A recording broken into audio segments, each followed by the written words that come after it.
Hi, welcome back to the channel. If you're new here, my name is Emma and this is Destination FBA. So I've been an Amazon FBA seller for just over a year now. I started properly in January 2021 and I've been uploading regular YouTube videos for just over 4 months now. Now this is to share my journey as a seller, but also to just give general advice and tips to you as an Amazon FBA seller as well.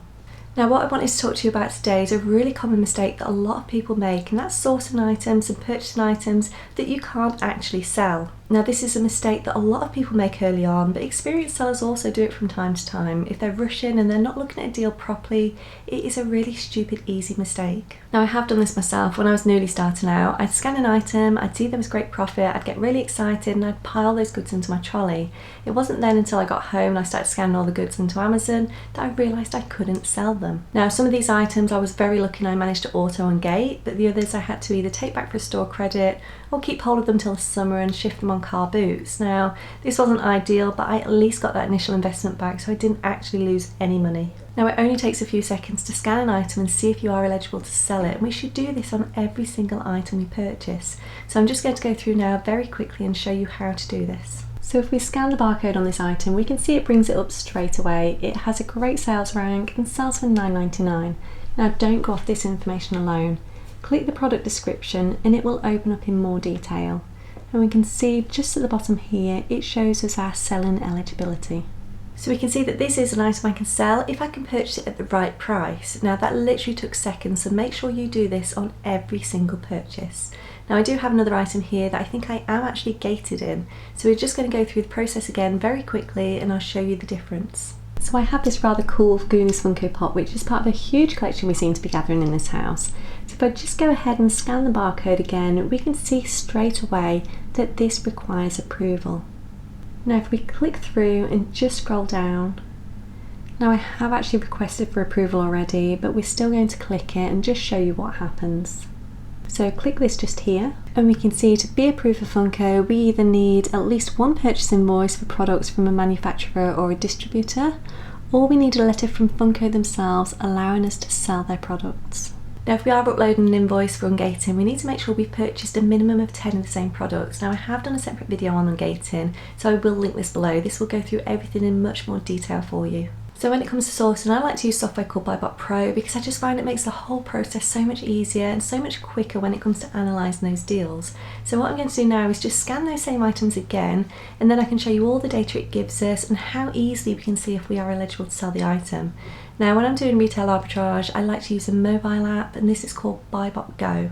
So again, we'll scan the makeup item that we had previously, and I'm just going to pop £3 in here. So straight away we can see the profit, we can see the BSR, the return on investment. There is so much information. And if we scroll down a little, we can see just here, eligible to sell this ASIN, yes. Now what is interesting though is this IP alert that's red just here. Now just because we are eligible to sell a product doesn't mean we can or we should sell it. This product is known to have previous IP complaints, so I would just stay away from it altogether. It's just not worth risking selling any items that have got known IP complaints, because this can damage the health of your account and you can risk a suspension on the account. Now when you're suspended, you won't be able to receive any payments that Amazon owe you, and you won't be able to make any sales either. Now if that IP alert was green, I would just go ahead and carry on analysing as normal. So we can see the predicted sales, and then down the bottom here we have our historical charts, and we can see the competition analysis as well. And then we've got the Funko Pop again. So if I just go ahead and scan it as before, and I'm just going to pop £6 in here as the buy price and click analyse. Again we can see all the information as before, and if we scroll down a little further down, we can see quite easily, as expected, that we are not eligible to sell this item. Now if I was to analyse this on desktop instead, we do have an extra feature, so I'm just going to go ahead and show you that now. So I've loaded this up on desktop, so we're just going to scroll down and we're just going to take a look at this dashboard just here. So it says, can I sell this item? No.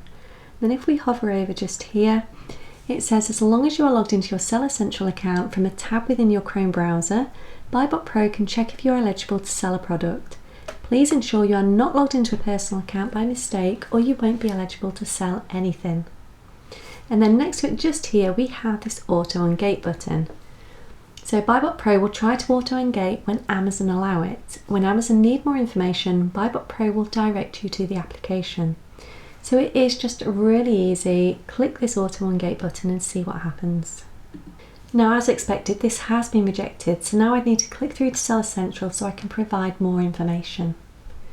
So you can do that by clicking this ungate button just here. And then as before, request approval and provide either a purchase invoice for products from the manufacturer or distributor, or a letter from Funko authorising you to sell their products. Now unfortunately BuyBot Go doesn't have an auto-engate button just yet, but I do believe this is coming soon. But you have so much data available to you. You've got the profit margin, the return on investment, the competition analysis, all that historical data, and more importantly you can see very easily if you're eligible to sell that item. Always check this. You don't want to be buying stock that you can't sell and you can't get ungated in. Now even if you're not using BuyBot Pro, you can still check the seller eligibility easily through the Amazon Seller app, but BuyBot Pro will just give you that edge with all that competition analysis.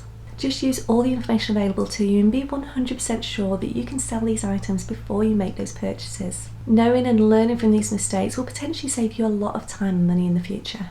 Now I hope this video has helped you. Just check and double check everything. The less mistakes you make, the more money you'll make. Now as always, any questions please do pop them below, but for now, thank you for watching and I'll see you soon. Bye bye.